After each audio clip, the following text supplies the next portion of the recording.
was stopping working with children. My own children were grown, and I was looking for a new direction. And so I started working with clay. And I had done plenty of that when I was a child. You know, the mask making and the puppet stuff, that was all part.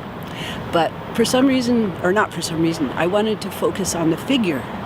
So I started making these figures, and they weren't very, they were kind of middle, you know, they were nice to hold. And but something happened. Each time I put it in the kiln, they exploded. And I just, so many figures like that. And then finally someone looked at them and said, well, do you wedge before you start? And, you know, wedging, that's the thing of getting the air. So they all had these air bubbles inside them, and that was why they exploded. But I got sick of that, and finally once I took one character, it was a Buddha sitting cross-legged, and I pieced it back together and with glue. And when I looked at it, it made a full circle.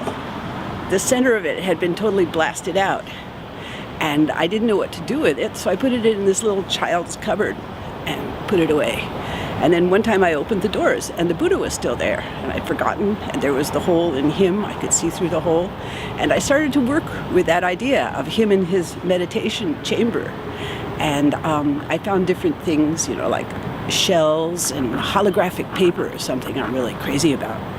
And I got a whole lot of it from the Cirque du Soleil once. They changed their format, and they didn't want the paper. And so I bought these rolls and rolls of this beautiful stuff. And then I started working with 2 levels because it was a cupboard. I said, well, what am I going to put on the top? And I started working with the idea of the traveler who is searching for the Buddha.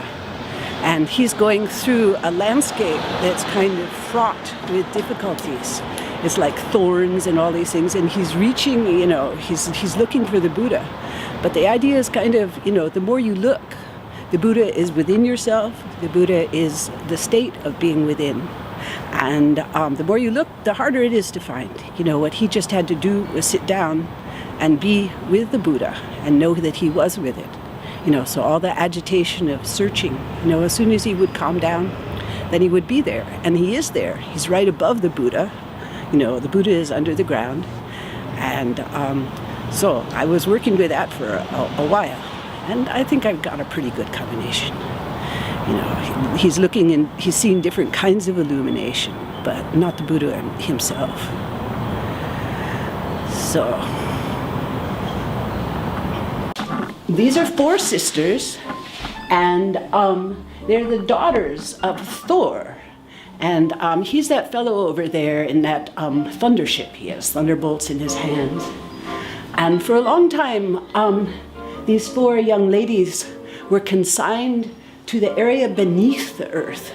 There was a winch that they would turn, each of them on one of the points of it. And that would be the axis of the earth.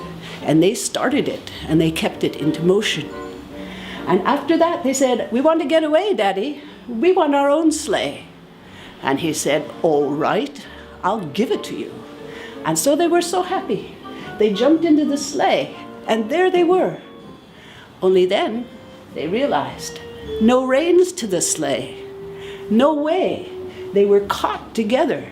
Their daddy was the fellow who piloted the ship, and with his mind he could tell them which way they had to go. And so they would be rushing over the countryside in their sleigh, but no way out. And so.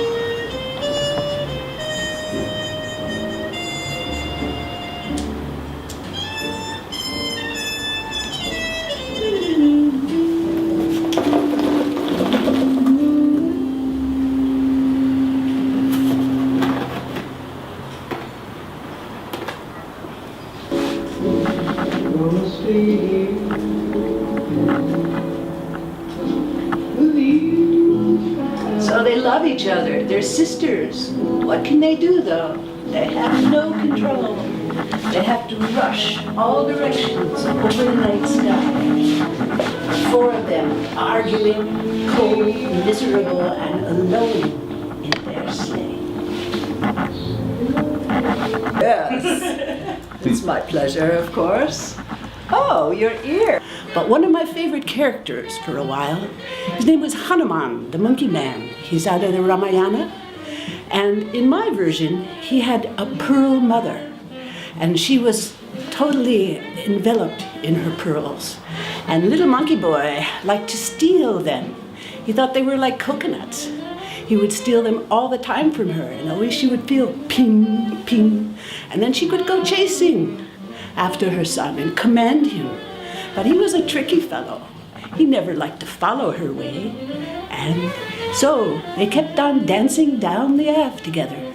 She'd show her pearls, he'd take one, she'd chase him, and then they go around again. So, okay.